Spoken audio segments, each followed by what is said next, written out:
Friends, welcome to civil engineering destination. आज हम आपके लिए Larsen and Toubro energy hydrocarbons की तरफ से रिक्रूटमेंट लेके आ रहे हैं स्ट्रक्चर इंजीनियर की पोस्ट के लिए, जहां पे फ्रेशर कम्प्लीटली एलिजिबल है।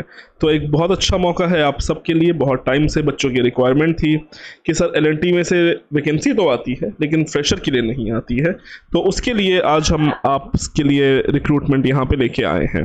तो जो लोग इस पोस्ट में इंटरेस्टेड हैं, इस वीडियो को लास्ट तक ज़रूर देखिएगा।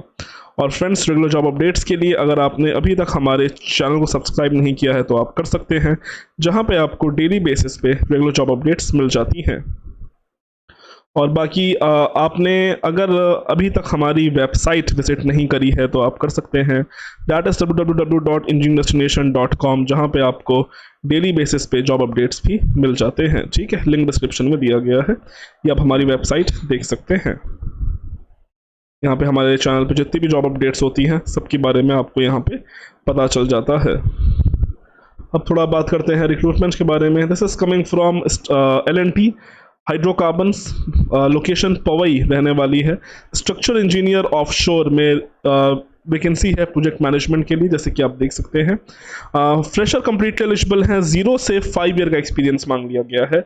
24 अप्रैल को ये पोस्ट हुई है, लेटेस्ट पोस्ट है। स्किल्स में structure engineering, engineering management, project management होना चाहिए। क्वालिफिकेशन बीई बीटेक मांग लिया गया है। जॉब रिस्पॉन्सिबिलिटीज़ की बात कर लेते हैं तो EPC project execution background, domestic and international, plus EPC project and proposal. ठीक है, तो ये आपका जो ईपीसी होता है that is engineering procurement and commissioning. ठीक है, तो बेसिकली आजकल जो भी हमारे टेंडर हो रहे हैं, तो टेंडर हमारे बेसिकली 2 टाइप्स के होते हैं।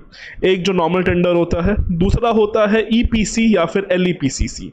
एलईपीसीसी या फिर ईपीसी में क्या होता है कि आप पूरे ही काम का एक तरह का कॉन्ट्रैक्ट बना के किसी भी कंपनी को दिए देते हो। उसमें जितना भी चीज़ होता है, for example civil, mechanical, electrical, electronics, सब काम उसमें आ जाता है। यानी कि एक तरह से आपको पैकेज आइटम हो जाता है। तो उस मोड में आजकल काम हो रहा है, और जितनी भी बड़ी बड़ी कंपनियां हैं वही ये मोड ले रही है। तो ये भी आपका ईपीसी है। ठीक है, तो थोड़ा सा मैंने आपको आइडिया दे दिया है। यहाँ पे आपको जो एप्लीकेशन स्टैंडर्ड्स होते हैं उसकी जानकारी होनी चाहिए। ये एलएनटी में देखिए, ध्यान देने वाली बात यह है कि जितने भी मैक्सिमम प्रोजेक्ट्स आते हैं हमारे प्लांट्स के लिए प्रोजेक्ट आते हैं, और प्लांट्स में आपके पास लाइजनिंग की काफ़ी अच्छी स्ट्रॉन्ग नॉलेज होनी चाहिए। लाइजनिंग के लिए मैं स्पेशल वीडियोज़ भी बना चुका हूँ और उसकी आपको रिक्वायरमेंट मांगता है। इसीलिए आपको यहाँ पे जो स्टैंडर्ड्स होते हैं, ठीक है, आईएस कोड्स के स्टैंडर्ड्स हैं और जो ओएसआईडी के स्टैंडर्ड्स हैं, इसी के अलावा बीआईएस के जो नॉर्म्स होते हैं वो सब की जानकारी होनी चाहिए। इसी के अलावा planning of engineering works, construction schedule, commissioning schedule, ये सब आपको पता होना चाहिए। बेसिकली प्लांट्स में काम होता है शेड्यूल के हिसाब से, शेड्यूल दिया जाता है, ठीक है, जो कि आपका सीपीएमटी और पर्ट होता है, एक तरह से वो भी आप कह सकते हो। उसमें हर चीज़ की स्टार्ट लाइन और एंड लाइन, स्टार्ट डेट और एंड डेट दी गई होती है, उसी के हिसाब से आपको वहाँ पे काम करवाना होता है। इसी के अलावा आपको थोड़े बहुत सॉफ्टवेयर जैसे कि एमएस ऑफिस की जानकारी होनी चाहिए। इसी के अलावा responsible for engineering fabrication, coordinate with design officer, fabrication yard, vendors, client. Plant में होता क्या है कि बहुत सारे जो वेंडर्स होते हैं उनको कांटेक्ट किया जाता है, और सबके जो इक्विपमेंट्स होते हैं या जो रिसोर्सेज होती है, जो मशीनरी होती है, वो ऑल ओवर वर्ल्ड से मंगवाई जाती है और उनको एक साथ लाया जाता है।